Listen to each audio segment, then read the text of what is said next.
Started. Thanks for having me, Vicky. As always, really appreciate the invitation to speak. My name's Tom Deary. I'm the Senior Director of Codes for AHRI, the Air Conditioning, Heating, and Refrigeration Institute. AHRI is the trade association that represents manufacturers of heating, air conditioning, commercial refrigeration, and water heating equipment. We have over 330 member companies. And one of the things that we're focusing on this year is going around the country and talking about A2L refrigerants. And what does this transition mean? What does it mean for different groups, for AHJs, for contractors, for distributors, for consumers?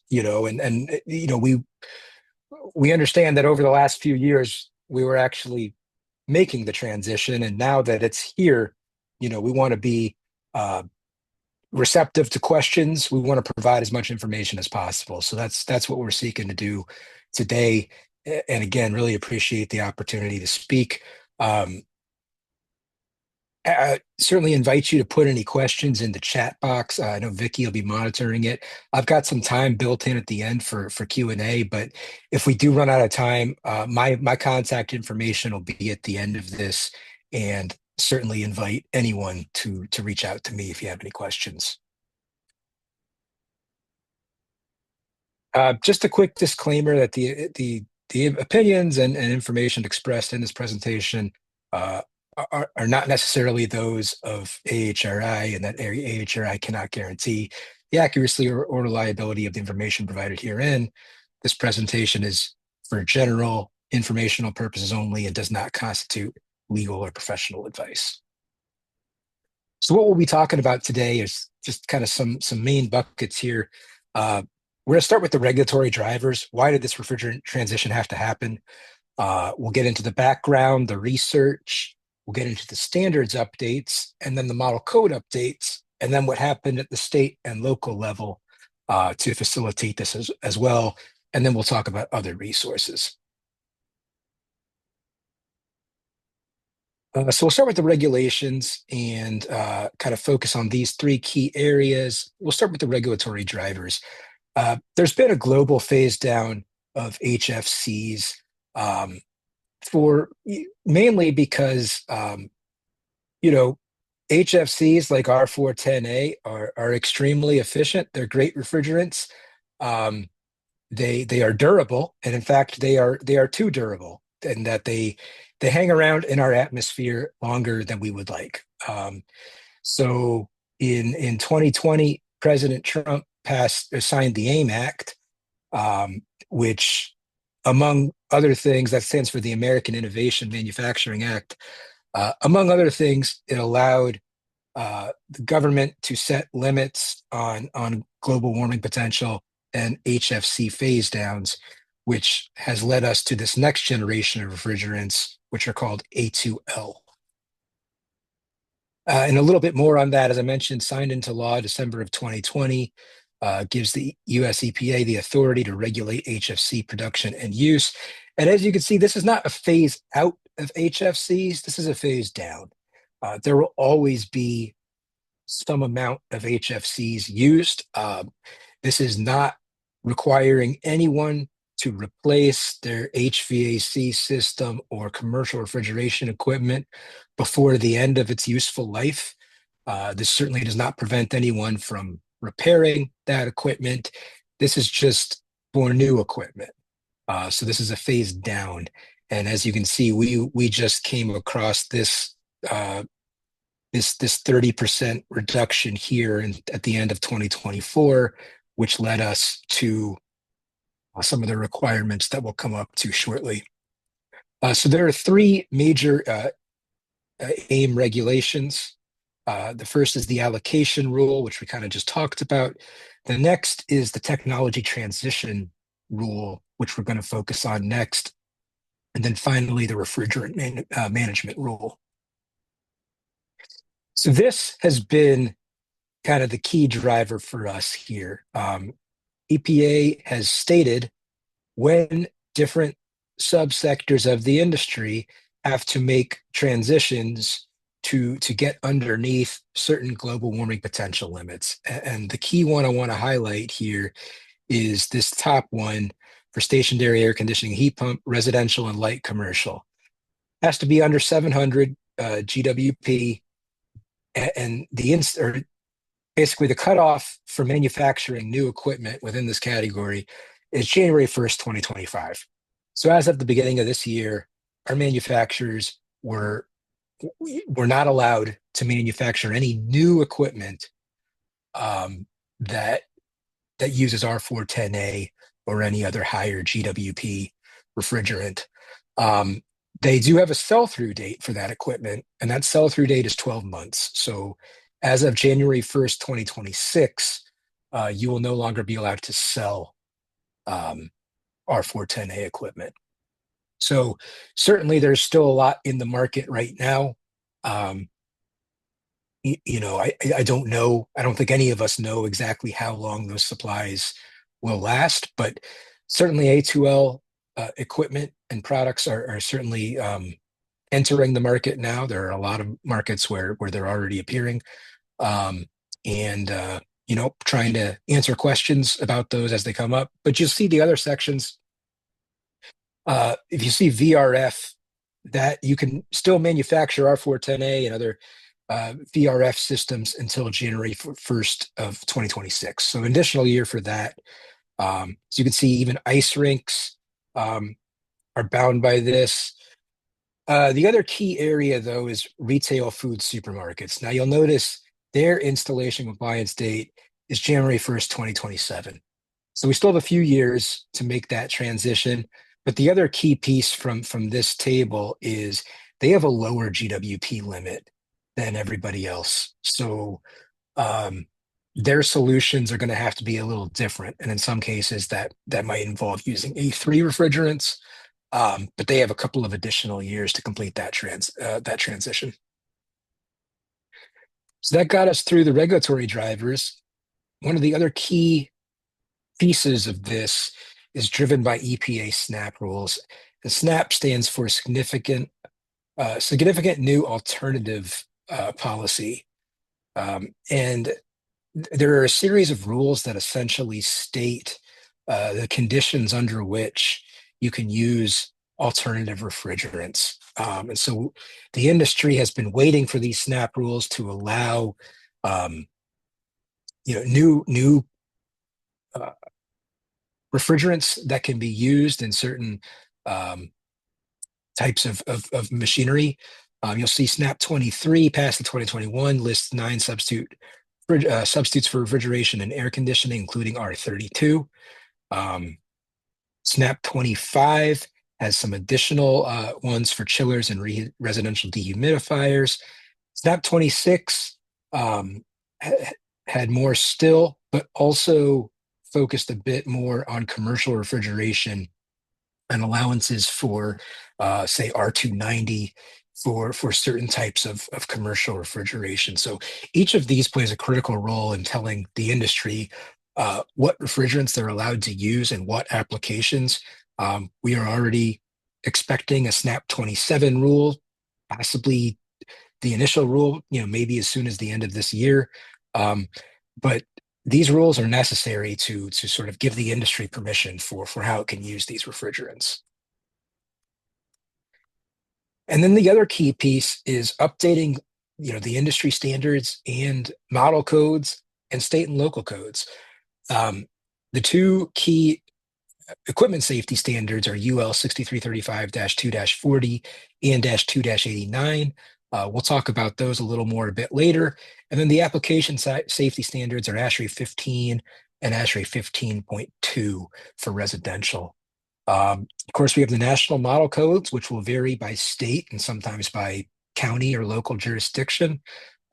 Many adopt the ICC codes, other adopt IATMO codes. We also have, of course, on the fire side, NFPA, and then state and local codes. And we have a handy interactive map that I'll direct everyone to at the end of this with a QR code. But we've developed a map where you can click on a state and you can see exactly what is in place to allow A2L use.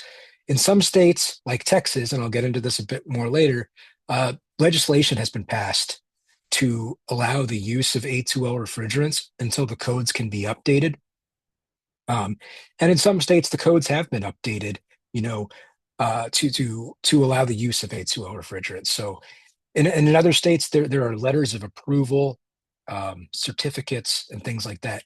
Whatever method they have of approval, we have it linked on the map. So it's a good resource, and like I said, I'll direct you all to it a bit later. So now we'll get into a little bit of the background on A2Ls. There was extensive research that was done in advance of this transition, and I have some of it linked here. And AHRTI, that is sort of AHRI's sister organization that focuses on research. So you can see some of it was done by ASHRAE, by NIST.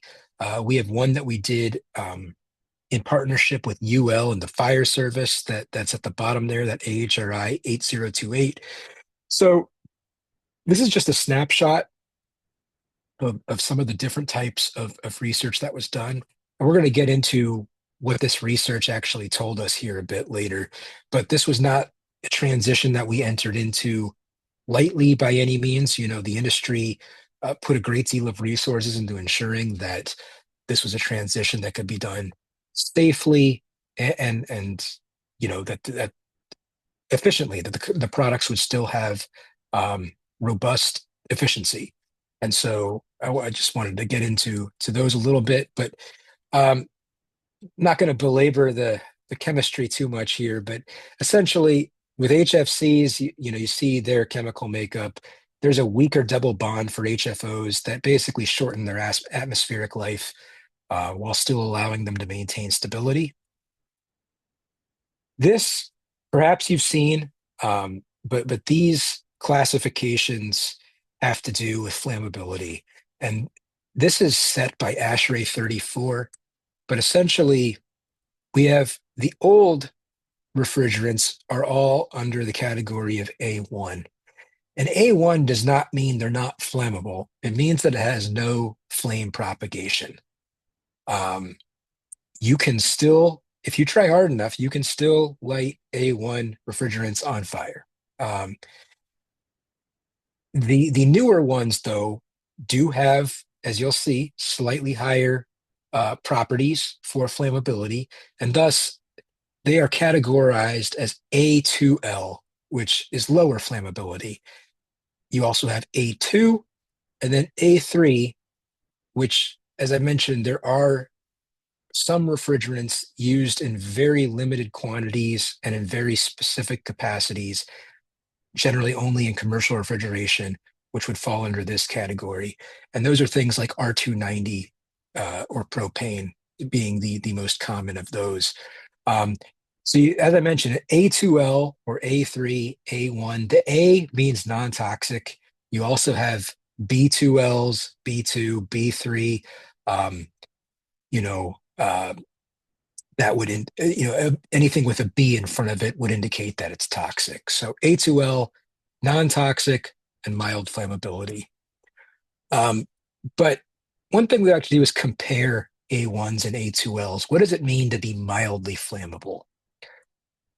And between A1s and A2Ls, these two categories have very similar pressure to temperature profiles, similar thermodynamic properties, similar material compatibility, which was not necessarily the case in previous refrigerant transitions, where we transferred from, say, R22 to R410A. Similar oil types and compatibility, and similar system architectures. So we'll get into the fact that you can't retrofit R410A systems to use A2Ls. But that being said, these systems are very similar in terms of makeup. There is additional sensors and things like that come equipped, but in many ways, these refrigerants are very similar. As I mentioned, A1s do not have flame propagation, but they can combust and burn. So when we compare them, you'll see here their capacity, between R410A. R454B, of course, is one of the very common A2Ls that's going to be on the market. Capacity, very similar. COP percentage, all of these across the board are quite similar to one another. Um, but in terms of how these were categorized, there are four main parameters. Those are flammability limits, LFL, UFL, minimum ignition energy required to ignite a flammable gas or air mixture, the burning velocity, and then the heat of combustion. And as we'll talk about on the next slide, we're going to kind of contrast that with R290 or propane, which we know is quite flammable.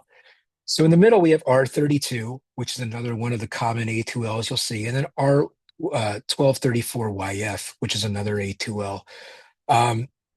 You'll see the LFL for these is much greater. We're talking about by a magnitude of almost 10. Thus, the risk is lower. The minimum ignition energy required is much greater, and in the case of R1234YF, you can see greater than 5,000 as compared to 0.25 of R290. The burning velocity is quite a bit less, and you'll see I don't have video in this one, but there are videos that exist of some of the research, and trying to light A2Ls on fire in a controlled environment, of course. The flame moves so slowly that at a brisk walk, you could walk faster than the flame travels.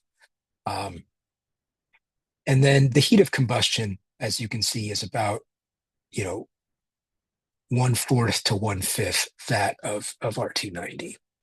All these things lead to a lower risk. So we'll talk about some of the specific tests that were done. This was from ASTM E681.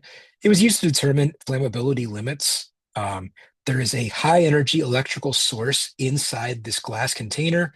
And then you'll see these red lines here. This is a 90-degree angle. The point of this test, as you can see, this is an A1, probably R410A. It's hard to see, but there's a very thick black line right here that also, it goes up both sides. And in order to be classified as an A1, the flame has to stay entirely inside that 90-degree angle. If it doesn't, it's not an A1. That is A2L. And it just barely goes outside that 90-degree angle. And I can tell you, I do not know the amount of money that the industry spent trying to get an A2L that would stay within those lines, but I am sure it was a great amount. And if they could have done it, they would have. But that is, as you can see from that picture, not markedly different, but that is what classifies as an A2L. It does produce, certainly, propagate a more significant flame than the A1, but the difference is fairly mild. We'll juxtapose that with an A3. And as you can see, quite a bit of difference there for this test.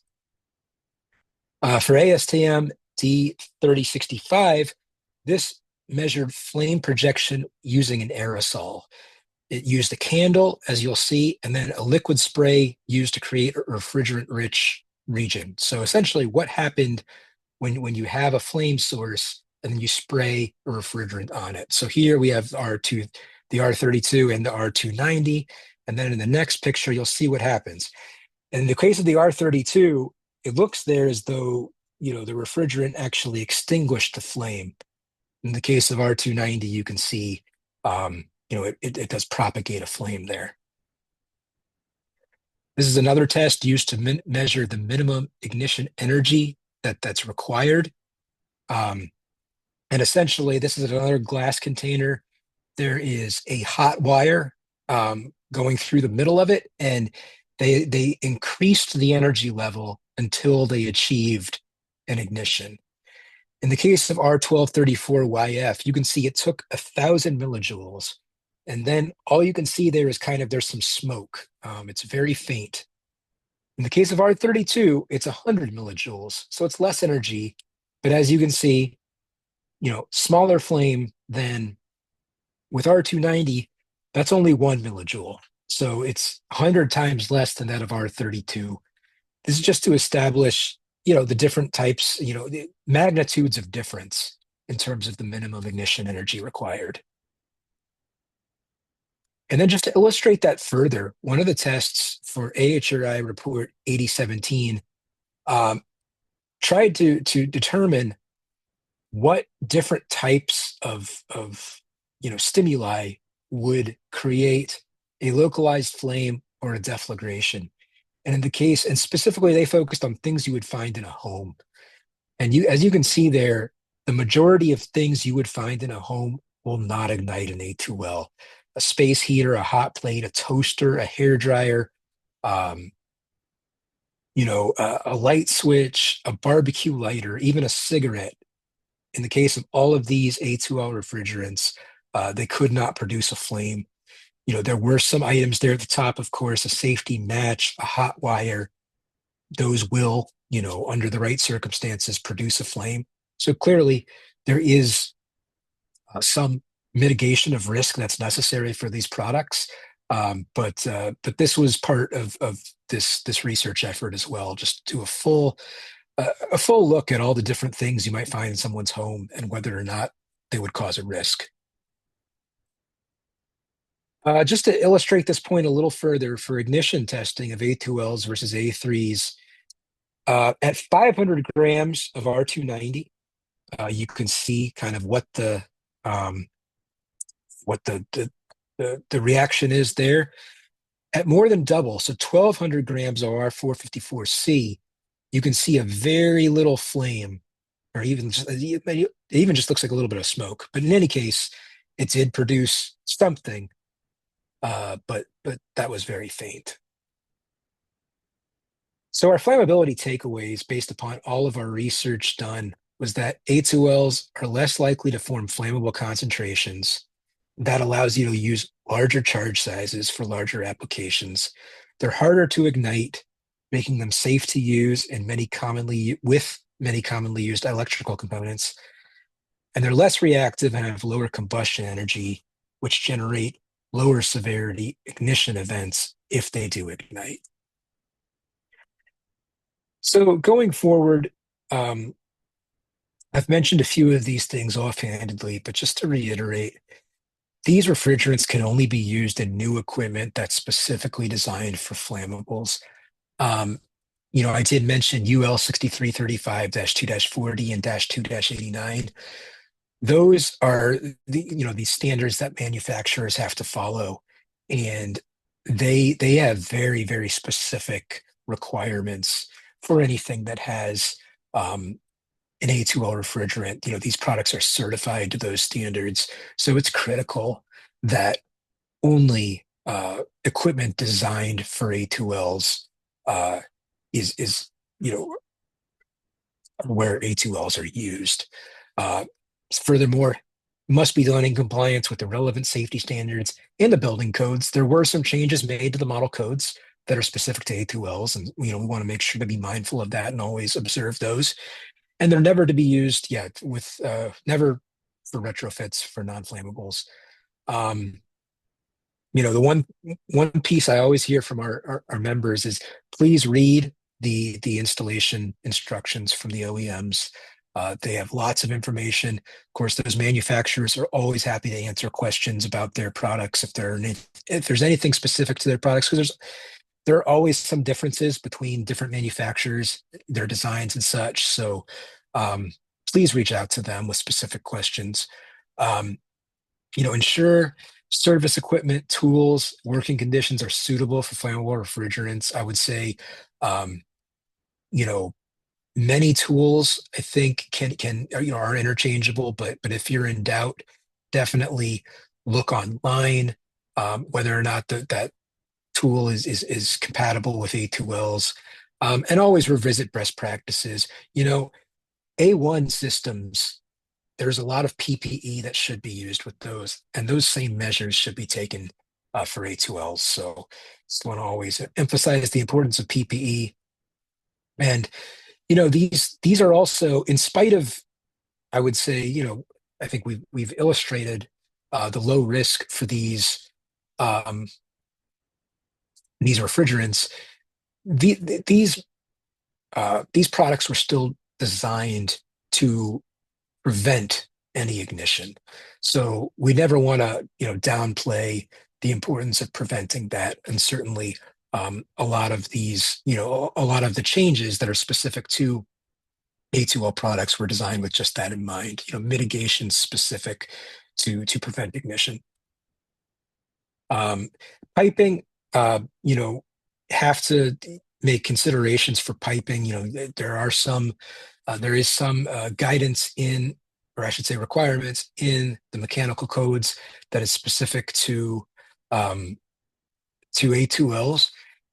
In the 2024 editions of the model codes, whether your jurisdiction adopts the UMC or the IMC, the guidance here is a little different.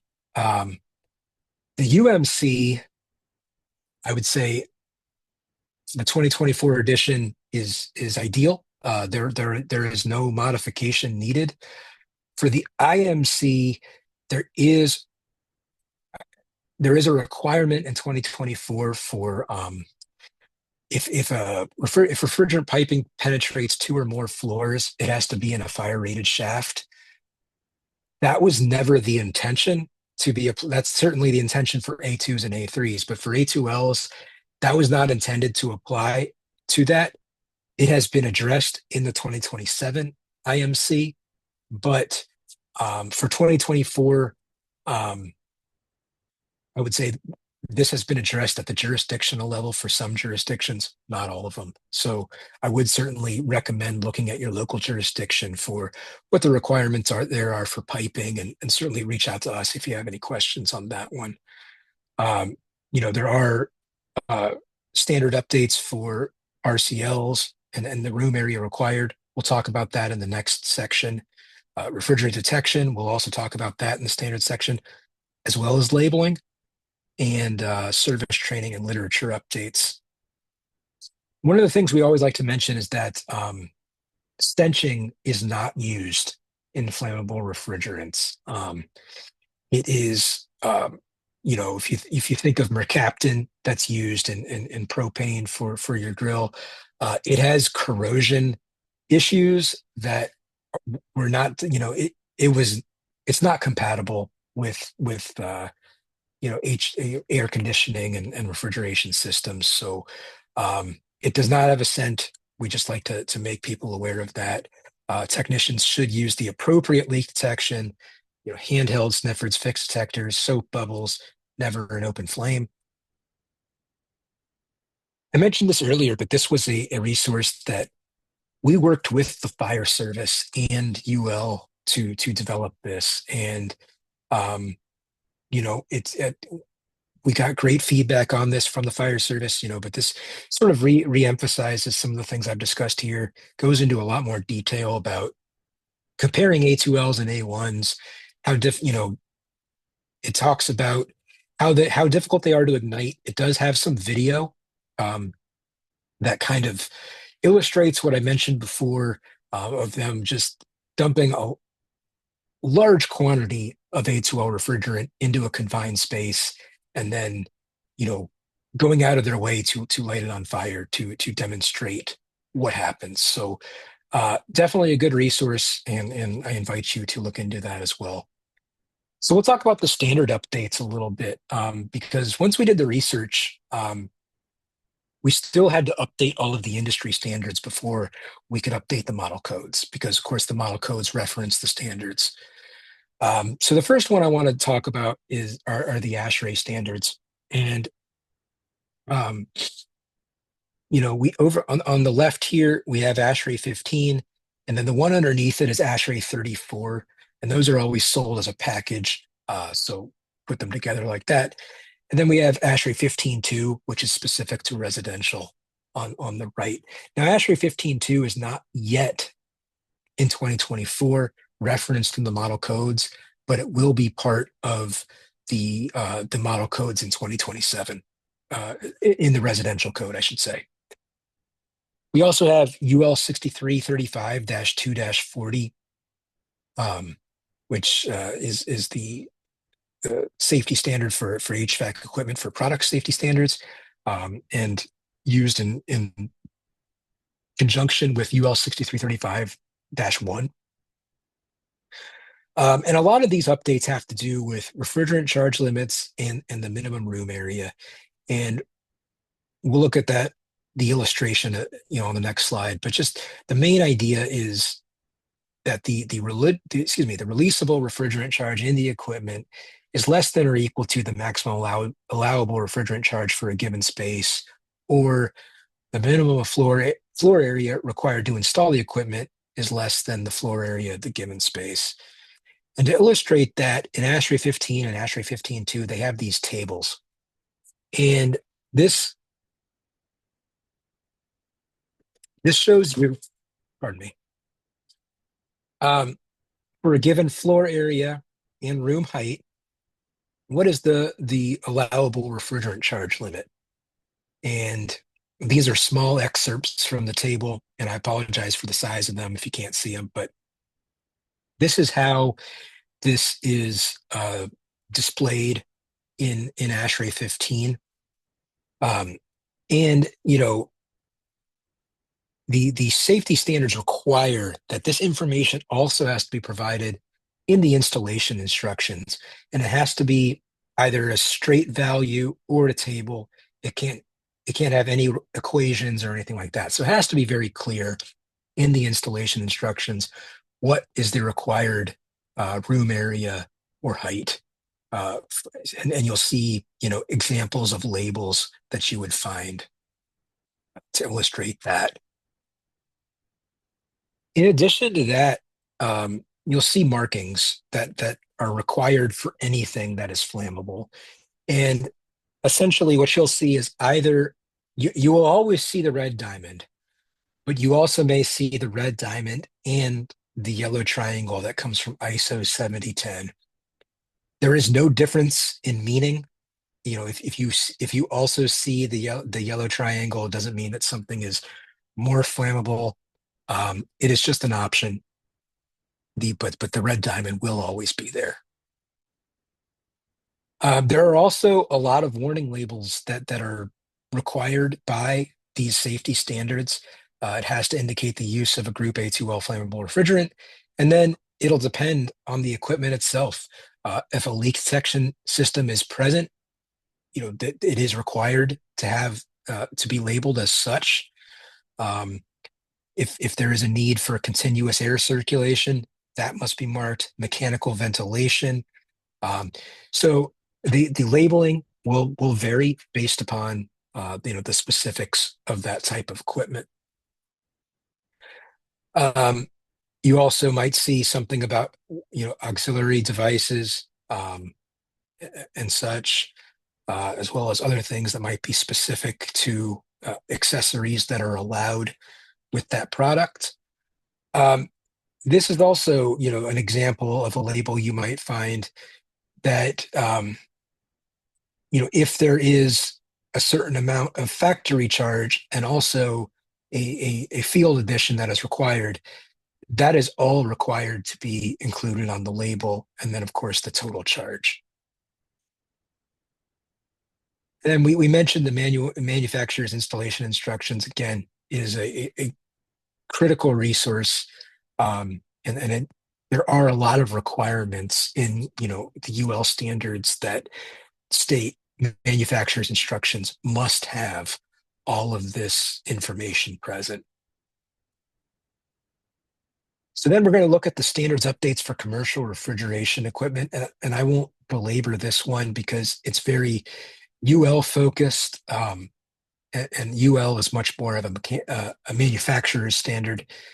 But a lot of the updates for that pertain to A3 refrigerants and sort of how they are allowed to be used, those are all in the second edition, which was published in 2021. There were a lot of UL standards that were sunset and sort of combined into 2-89. You'll see a list here. So much fewer standards that the industry has to go to. But here's one of the key things, and that's mitigation levels for A2L refrigerants. So this all depends, this is all around, the amount of refrigerant and then sort of the mitigation that's required based on the amount. And you'll see once you're above M1, we'll get to the next slide and you'll see what is required for that. Once you're above M2, there are additional requirements, and same for being above M3. If you're below M1, no additional um, mitigation requirements are necessary. If you're above M1, you have to follow the room area requirements, and there could be air circulation needed. Once you're above M2, that's where an A2L sensor is mandatory, and there are air circulation requirements. And then above M3 is where you get into forced ventilation. We also note the compressor will shut down during mitigation. And we got a little bit more about A2L because I guess this is the first we've talked about A2L detection here. Um, so if a refrigerant sensor goes off, it does not mean you have reached a capacity at which you could have ignition. A2L sensors are designed to alarm when a concentration is reached at 25% of LFL. So you are only at that point only 25% of the way towards a quantity at which you could achieve ignition. And at that point, the compressor will shut down, and the mitigation whatever other mitigation techniques are present would also go into effect. Just reiterating releasable charge limits. The use of shutoff valves can also limit the mitigation needed. We already mentioned the markings. I didn't mention before, you will see the presence of red paint on outlets where flammable, inflammable gas systems.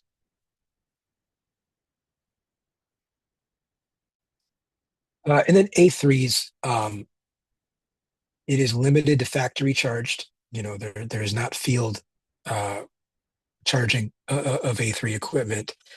The charge limit has been increased from 150 to 500 grams. But again, the applications in which that can be used are very specific.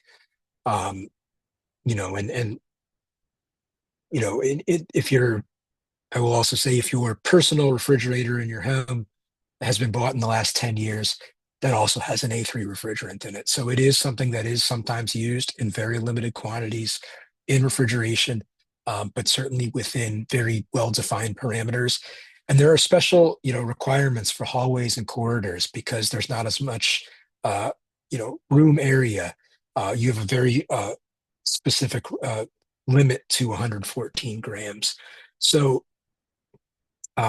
certainly, if you have questions that are specific to A3s, there are a lot of manufacturers of those products who will be happy to give you some more information on those, but we just like to provide just a general overview of them.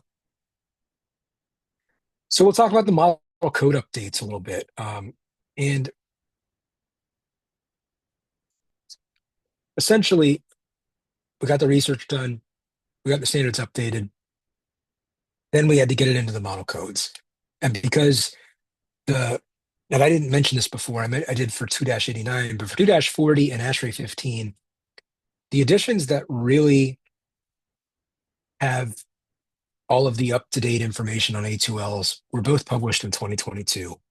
So that meant the 2021 model codes were published too early to have that. So really the 2024 model codes were the first time that we get everything necessary from the industry standards into the model codes. They have all been updated to align with ASHRAE 15 2022. and the use of A2L's indirect systems and in machinery rooms. Let's see, we covered most of the UL stuff, so I won't spend much more time on that. But um, codes did previously assume that the only acceptable refrigerant was A1. So in many cases in the mechanical codes, you'll see it where it used to say, comfort cooling shall use A1. It now says comfort cooling shall use A1 and or A2L refrigerants. Um, the refrigerant classification tables have been updated to include all of the refrigerants from ASHRAE 34. Previously, A2Ls were considered a subset of class 2, and that led to a lot of confusion because class 2s are considerably more flammable. So that has been clarified in the 2024 edition of the model codes. And then just a time-weighted average concentration has been added as well, as is customary. There are requirements for machinery rooms, which we haven't really talked about yet, but essentially no permanently installed open flames or hot surfaces greater than 1290F. This is consistent with the LFL of A2Ls. And then there's pretty specific requirements for machinery rooms that are all straight out of the code. I mentioned the piping considerations. As I said, this is something that has been addressed in the 2027 codes, and some states have fixed this in their own code. It's going to be different from jurisdiction to jurisdiction. And so if you have any questions about this, feel free to reach out. But the refrigerant piping and whether or not a fire rated shaft is needed, definitely need to check with your local code on that. And then just sort of reiterating again, this is all from the code, what is required for piping testing and inspection. The IFC and the IBC, as well as NFPA 1 and NFPA 55, have also been updated. And we haven't really talked about storage yet, but because A2Ls have much lower flammability, the allowance for storing them is much greater than that of other flammable substances.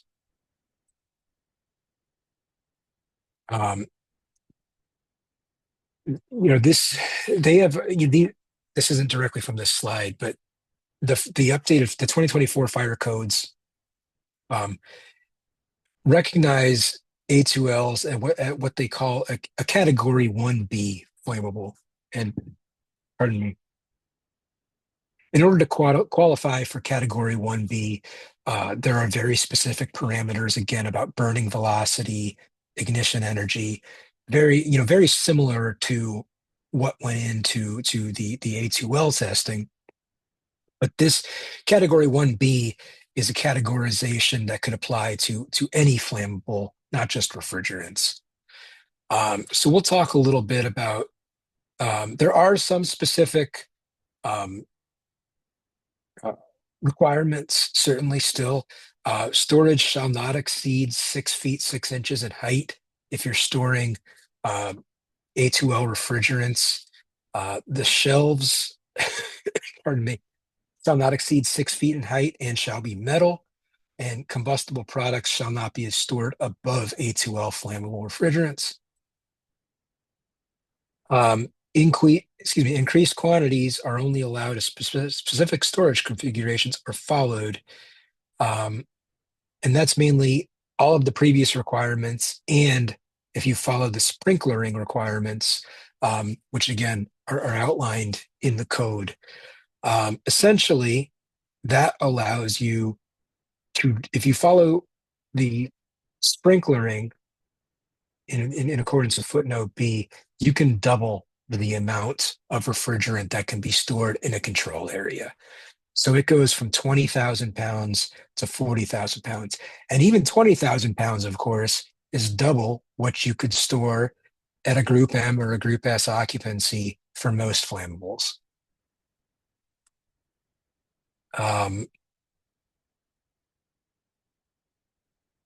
So we've got they get into, a little bit more on fire sprinkler design. This is all direct from the code. But this, in order to qualify for these are the parameters which you'd have to follow. Beyond that, you can exceed these quantities even further by having more than one control area. Um, so control area one, as you can see here, is less than or equal to 50,000 square feet. You can store a maximum of 40,000 pounds. But as indicated by footnote C here, you can add 2% for every 1,000 square feet over 50,000 up to 100%, which means if you go up to 100,000 square feet, you could store 80,000 pounds maximum. And I think I have that illustrated. Yes. So on the left, we have a control area that is up to 50,000 square feet, which, illustrates 40,000 pounds. This one's greater than or equal to 100,000 square feet and thus 80,000 pounds with sprinkler. Beyond that, you can further increase the amount you can store by having a maximum of 4 separate control areas, each separated by a 1-hour fire barrier. And each has to be 20,000 square feet. And then you can have a maximum of 40,000 per control area. So you can increase the total at one facility to up to 160,000 pounds, provided you follow all of the requirements that are laid out in the fire code. And this is the same in both NFPA 1 and the IFC and IBC. So regardless of which fire code your jurisdiction adopts, these requirements are contained in all of them. With that, I wanted to get into a little bit into the state and local code updates and legislation, because of course the model codes, those are important, but by themselves, they're not terribly effective until they get adopted by states and local jurisdictions. And just to illustrate that, this is kind of the process we've gone through thus far. We have the revised standards that goes into the updated model codes that get updated every 3 years. And then your state adopts the model code, and usually with some modifications. 16 states have updated their building codes to allow the use of A2L refrigerants. And those are listed here. You'll see Texas is not on that list, but we'll get to them momentarily.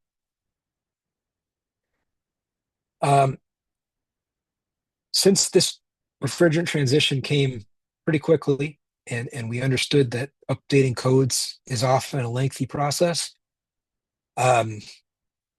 AHRI went on a big campaign in 2022 and 2023 to seek legislation in states where it was clear that the code update was going to be lengthy, whether because they're a home rule state, whether it was just they had recently updated to the newest model code, or they had recently completed the model code update process and weren't likely to do it again, or just states that are several cycles behind, as some are. So because of that, 29 states passed legislation allowing for the use of SNAP-approved low GWP alternative refrigerants. And then the full number of states having relevant legislation is 30, because Indiana already had a state law for alternative methods and design.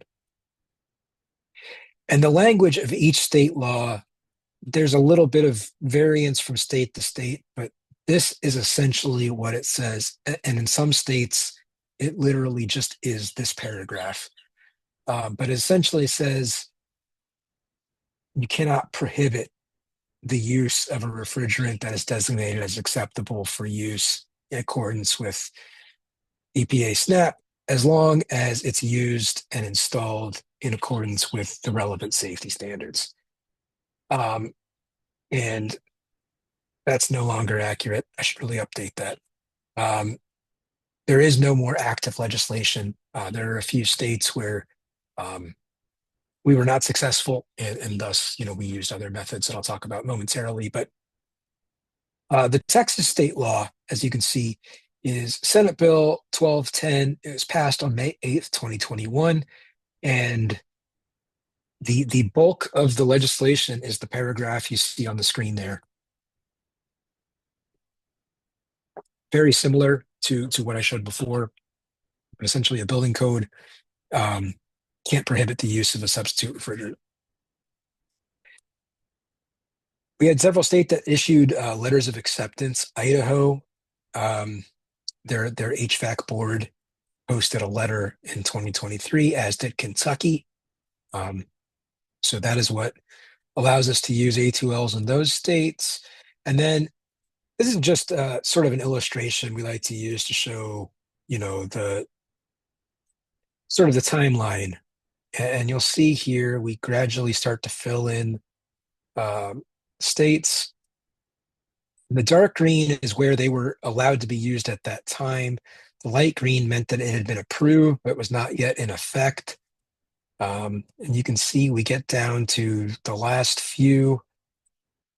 And then I think in July, there go California, Alaska, and Hawaii.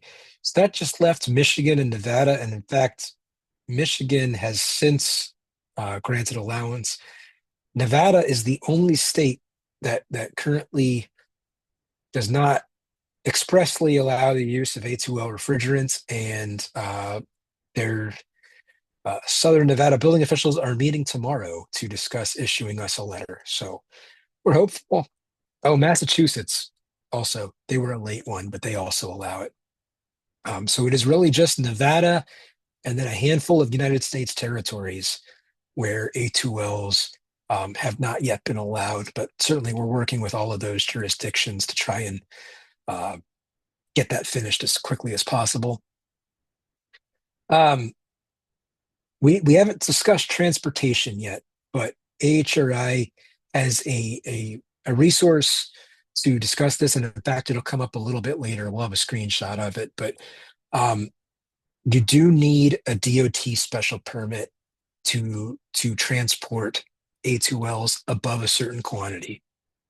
DOT still treats A2Ls as a flammable. It does not recognize the difference between category 1B flammable and 1A.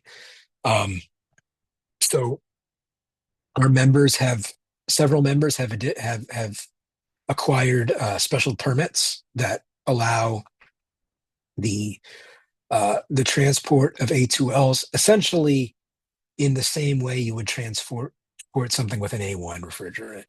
So we'll get into that just a little bit later. I mentioned the U.S. territories. Of course, we continue to work with them. So that'll bring us to our resources.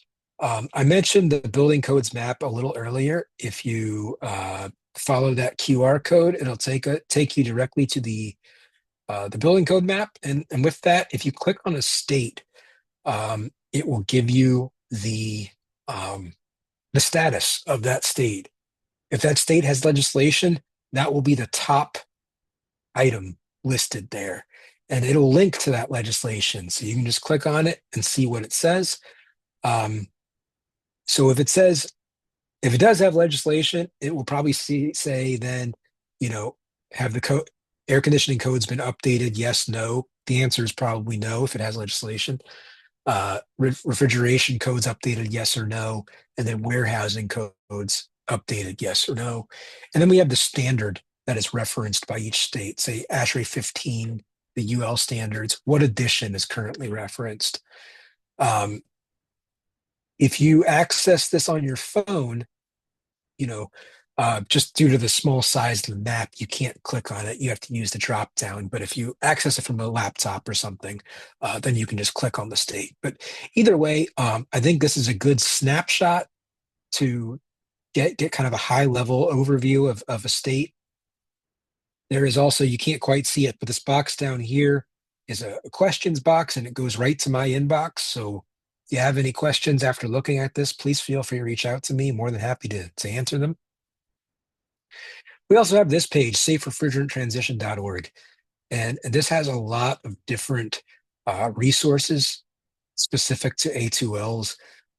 We have a series of videos kind of similar to this one, although much longer. It's 3 different sessions. We spend one whole session on the regulatory, one whole session on the standards and codes, and then one whole session at the state level. So it kind of takes the information I've given you here and does a deeper dive into it. But I definitely encourage you to go to the website. It's not, none of these resources are behind a paywall or require a login or anything like that. You can just go to them and all of the material is free. This was the special permit flyer I mentioned. And please reach out to me if you have any questions about special permits. I will mention that there is, when it's listed here, but there's a materials of trade statement which says that a single vehicle may carry 440 pounds or less. If the load is 440 pounds or less, you're exempt. But essentially, if you exceed that, then there have been 3 special permits that have been issued. 2 of them are on the 2 on the left here are specific to equipment, and then the one on the right is about transporting cylinders. Anyone can apply to become party to one of these special permits. And so you certainly don't have to be an AHRI member to do that.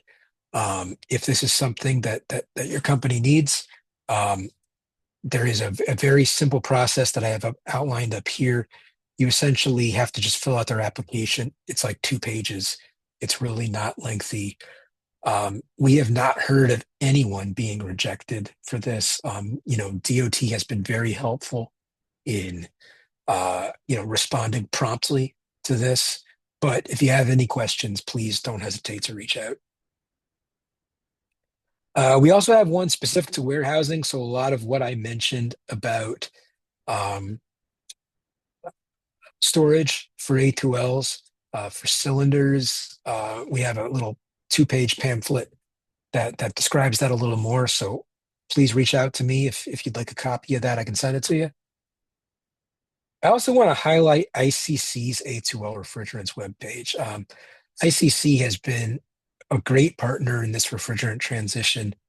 But one thing that they've done that's just way above and beyond is they have actually gone through and redlined every edition of the codes, their codes,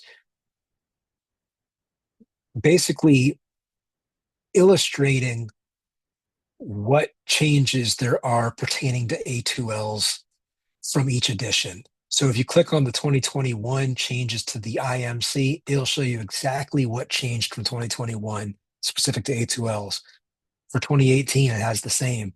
2015, even back to 2012. So that's been a huge resource. We have used this to submit changes to states and AHJs who are updating their codes, and just said, here is every crossed T and dotted I that has changed. We do not, when we submit code changes to jurisdictions around this, we don't make any modifications. We submit it word for word from the model codes, and ICC has been a great partner in doing that. There are also other training resources from other organizations that I want to highlight. ACA, the Air Conditioning Contractors of America, they are doing great work for A2L training, and I see it all the time on LinkedIn and such. They've got regular training courses on this, so I definitely recommend them. AHRI on the distribution side, they have a great A2L course as part of their Heat U series. AHRI's been an excellent partner in this as well, especially on the warehousing side. They really have a wealth of knowledge on that. Our sister organization in Canada, HRAI, has a low GWP refrigerants course. as does ESCO International, which is also quite good. I mentioned the UL Fire Safety Research Institute already, but again, that one was excellent. And then equipment manufacturers and refrigerant producers also have specific training available, and I certainly encourage you to reach out to them as well. They are always happy to provide training. And with that, that concludes my presentation, but I would be more than happy. We've got some time. If anybody has any questions, I'd be happy to answer them.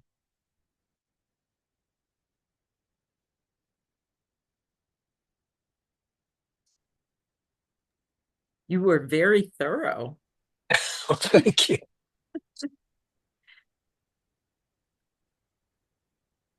If you have a question, you can either type it in chat or unmute and ask.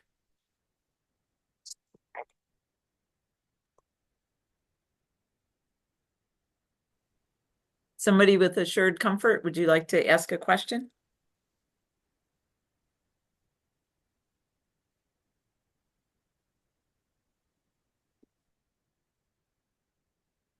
That was a no.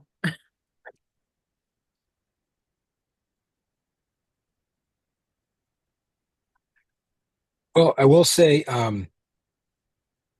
my contact information is here on the screen. Um, Certainly reach out by email, call me. I am always happy to answer questions. And if there's something product specific, that I can't answer, chances are I can find the person who can. So, uh, I hope you'll use me as a resource as well. And if there's anything unclear about this refrigerant transition, or anything else that's code related, that's even tangentially uh, related to this, I'm always happy to field questions and connect people with others as well.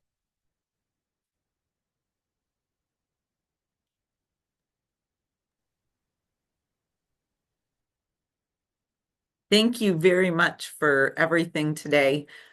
This meeting was recorded, so Alicia will have that and we'll have it to post on our websites as well. So Great, great.